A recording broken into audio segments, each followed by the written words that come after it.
Okay, picture this. Imagine a world where one single civilization produced nearly a quarter of the entire world's wealth.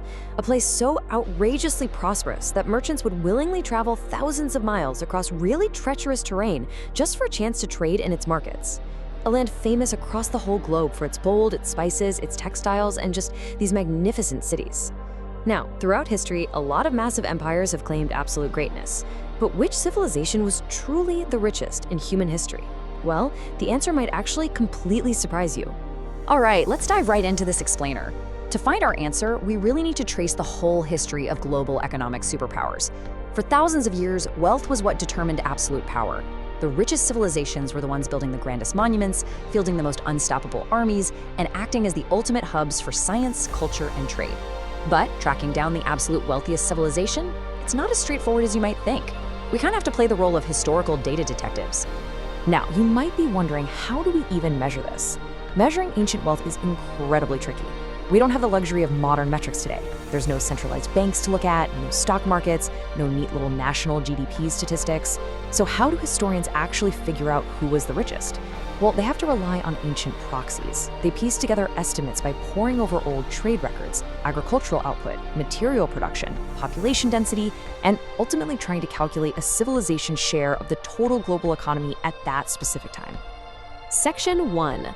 The usual historical suspects. So if we look back, there's a pretty clear progression of giants. Right now, you've probably got a few famous empires popping into your head. We start with ancient Egypt, for sure one of the earliest truly wealthy civilizations.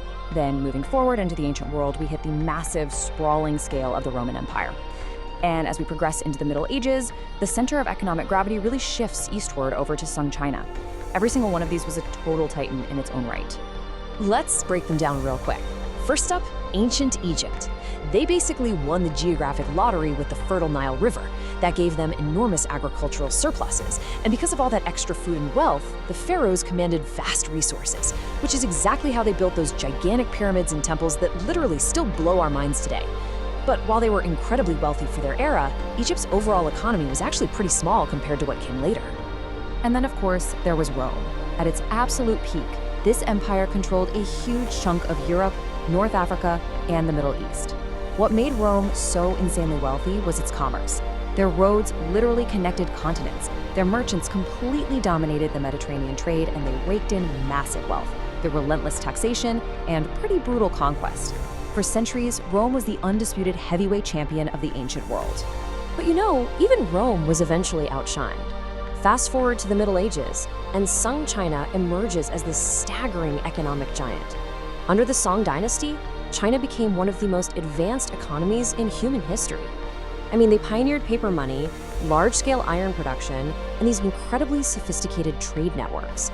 Their inventions literally transformed the world. In fact, historians think Song China was probably the most economically advanced society on Earth, right up until the Industrial Revolution. Section 2. The Grand Reveal. The Quarter World's Superpower.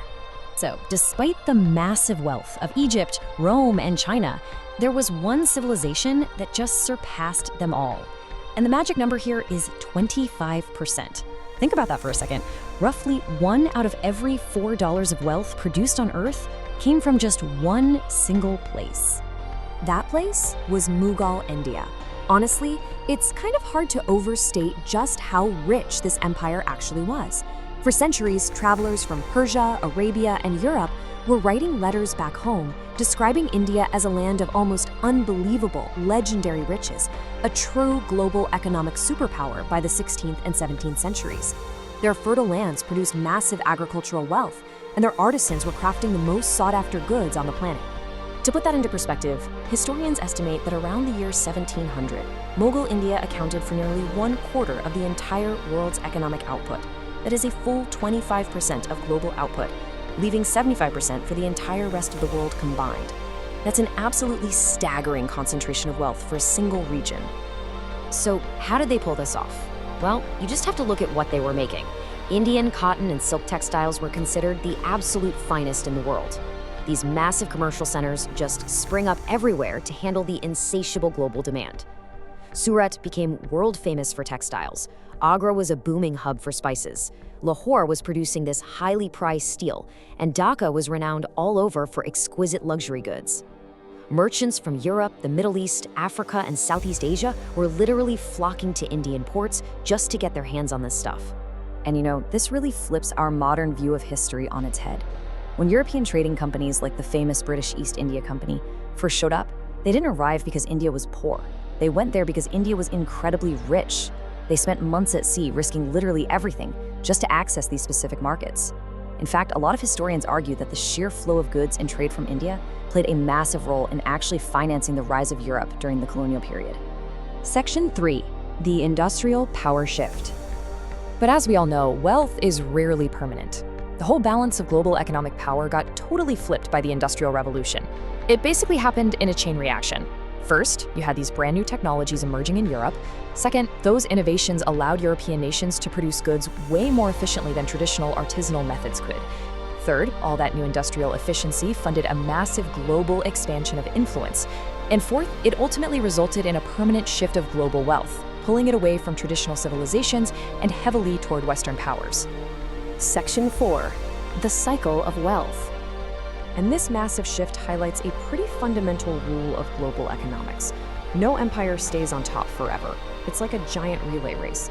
The baton of wealth shifted from the immense traditional output of Mughal India right over to industrial powers like Britain during the 18th and 19th centuries, and eventually it passed to the United States, which obviously emerged in the modern era to become the world's largest economy and one of the richest nations in history when we talk about total output. It's just this continuous dynamic shift from one region to another. And we're literally seeing that cycle continue today. Look at China once again emerging as a modern economic giant.